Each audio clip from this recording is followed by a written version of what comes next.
She would have a coffin, or an urn, or a grave site, a place to put her grief. But your wife has no such place. All she has is the sky where he vanished. The sky was not meant to be a burial ground. It's too big. And when you store your grief there, it runs wild. Yes. And now that she's here in Lockerbie, it's running a bit wild. It must be these hills. This is the first time we've come here. I was afraid to bring her here after all these years. I was afraid that it would make her grief even worse. But I just thought that maybe, if she came here on the anniversary to attend the service and see the monument, that maybe then she'll stop grieving. There is no greater sorrow than the death of a child. He was our only child. He was 20 years old. Adam Alexander Livingston. You know his name. Everyone in Lockerbie knows the names of everyone who died. Everyone in Lockerbie is very kind. You are very kind. Thank you for coming with me. And I know what's said here. No, you are wrong. We all are. Olive! Olive! Olive! Over here! Olive, is that you? Aye. Hello? Hello? You're Mr. Livingston, aren't you? Yes. Have you found your wife? No, but this is the place she keeps coming back to, so I'm going to stay right here. Olive, we just got word from Patty down at the warehouse. What's the news? The mayor came out of his meeting with Mr. Jones. Olive, he's going to bury the clothes. Burn the clothes. Yes. Everything on the shelves is so ruby, it's narrated at dawn. He's afraid something like this was going to happen. Now that the investigation is over and the evidence has been collected against the Paris, they're going to bury the clothing of the victims. I didn't know there were. And it's quite a lot, actually. Over 11,000 articles. Why is Mr. Jones going to burn them? Government procedure. Blood and fuel contamination, he told the mayor. The women of Lockerbie have petitioned the American authorities to release the clothing to us. We want to wash the clothing and retain them to the victims' families. We need to give love to those who have suffered. You do? Why? So evil will not triumph. It's very kind of you. Well, not really, we're just doing what we want to. What we want others to do for us. When evil comes into the world, it is the job of the witness to turn it to love. Aye. We were the witnesses. We are simply doing our job, but your government has not been very responsive, I'm sorry to say. And they sent a man from Washington Mr. George to Jones. shut down the warehouse. He won't return our phone calls. He's too busy to bother with us women. What can you do? Aye, what's the next step? Time's running out. 8 hours of clothing will be buried. Don't worry. Patty and I worked out a strategy this morning. Oh, Hattie's the cleaning lady in Mr. Jones's office. She's one of us. Miss Allison, please don't let me keep you. It sounds like you need an example of much more important matters. No. It's best that I work from behind the scenes. Besides, I need to be here with you. Your wife's struggle with grief is a struggle we all share. It threatens to tear us apart too. Yeah. Aye. Adam! Maddie! Is that her? Yes, Maddie, over here! Where is she? Adam! There! He's here, Bill. Adam is here. I can feel him. When I walk over these hills, I can feel him. Oh, good. If only I could find him. If only I could find some part of him. A bone. The bone from his chin. I would know it if I saw it. It's a strong, firm chin. I would give just to talk to him. Feel him. So when they say, pick up your clothes. He would roll his eyes at me and say, Mom. He would say that. He would roll his eyes at me and say, Mom.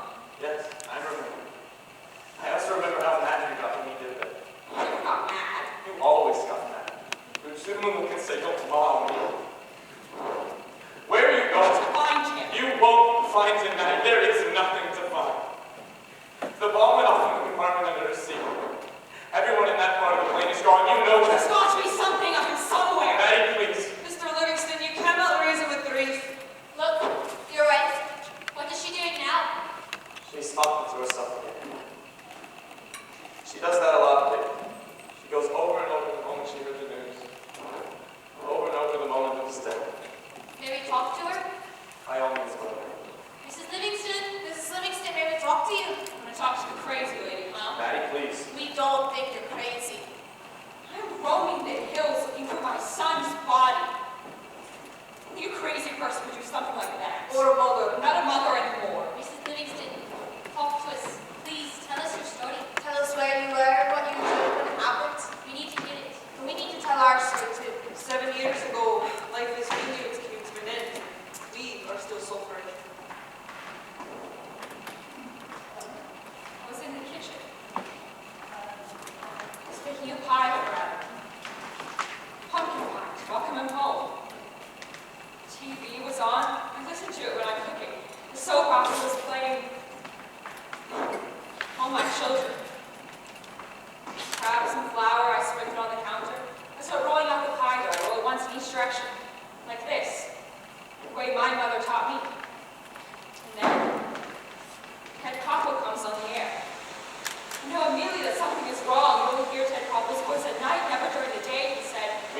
cannot stand up. I grope the counter for something to hold on to. Where it hits the flour and it crashes to the floor. My feet are covered with flour. I grab the handle on the refrigerator. I pull myself up, and there, in front of me, is a note held by a magnet that says Adam, 7 p.m., JFK, NM, 103.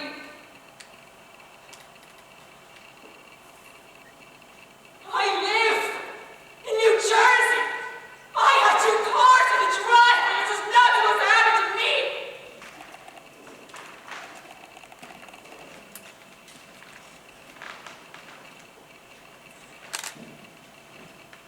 Let's light our candles, shall we? Lighting candles will give me no comfort.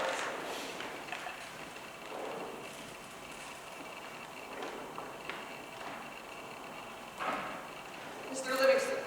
Please.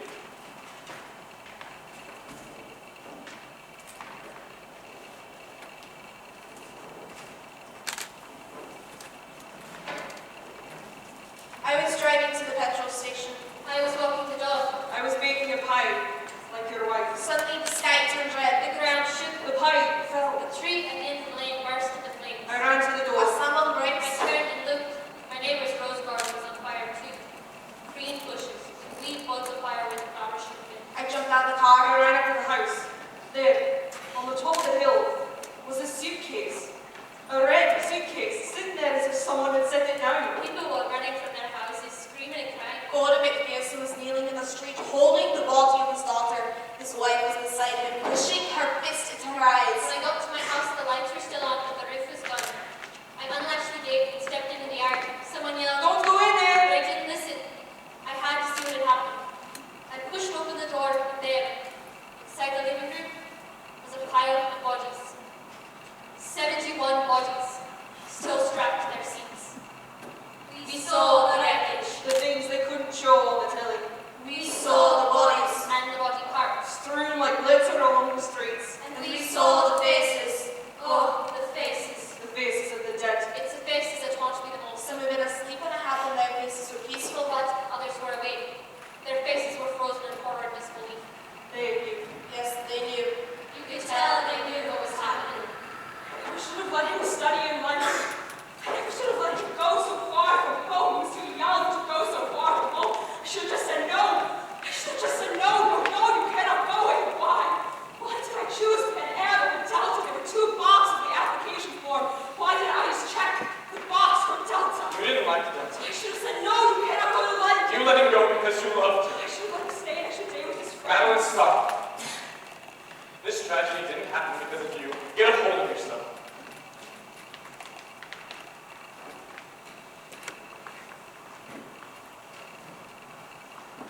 She's getting even worse.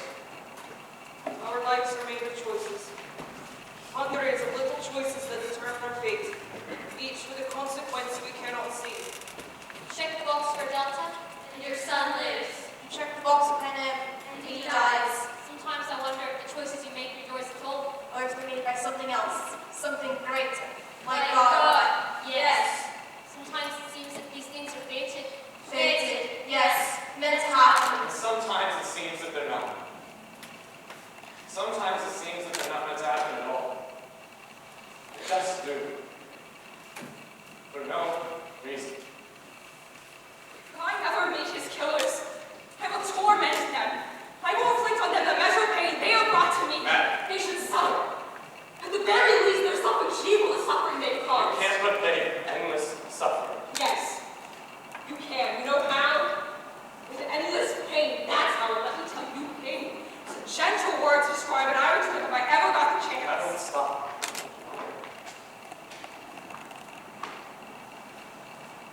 This is a vigil.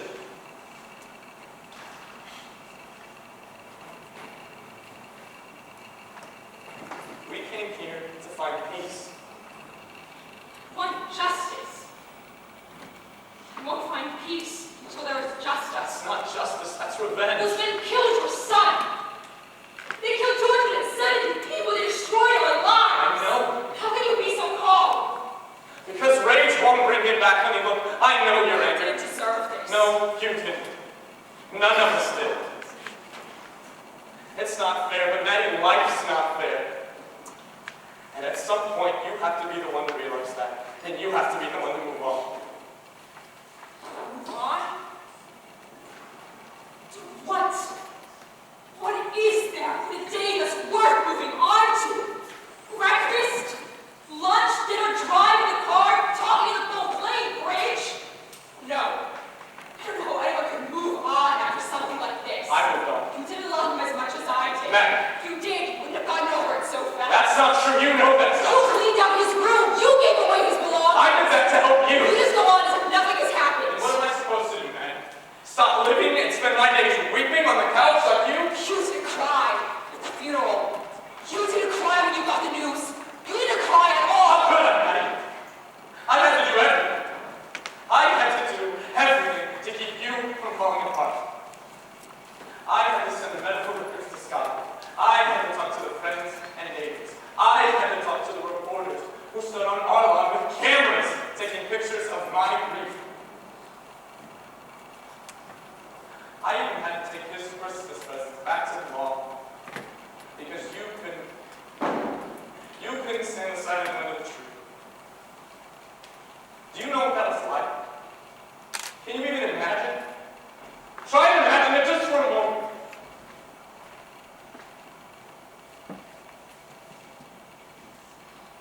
What do you say to the sales clerk? What do you say to the 16-year-old schoolgirl working at JCPenney's who smiles at you and asks, why are you returning the sweater, sir? Do you tell her?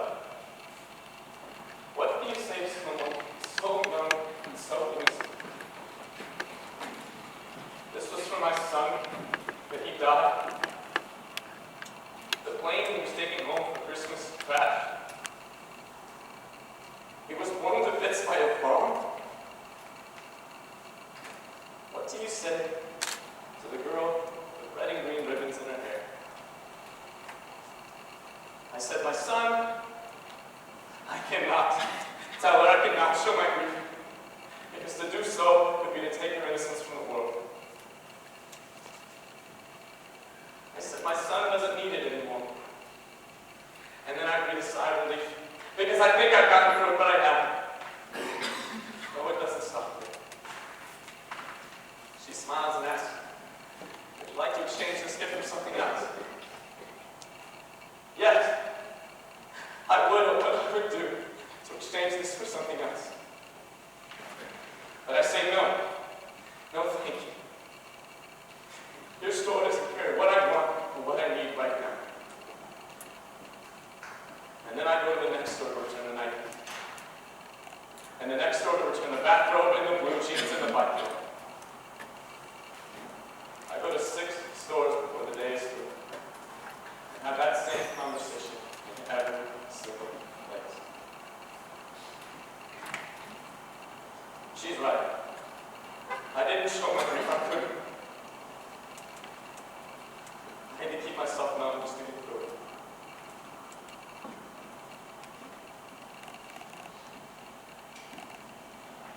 I'm sorry.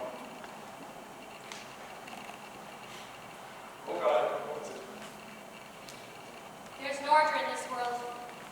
An order behind the chaos and the violence. And there's purpose. These things are given to us for a reason. Though the reason is never made fully clear.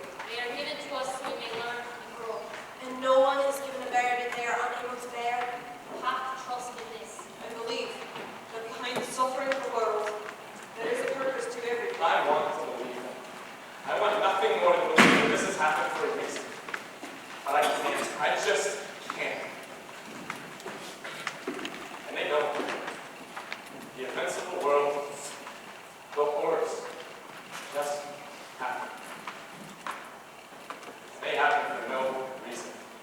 And the only thing that you can do is to accept that and carry on the best you can.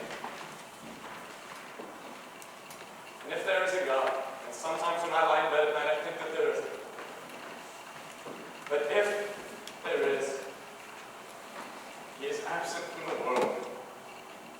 There's no attention to the needs of man. His words leave me with nothing to hold on to. Olive? Look, we all right. My faith is hanging right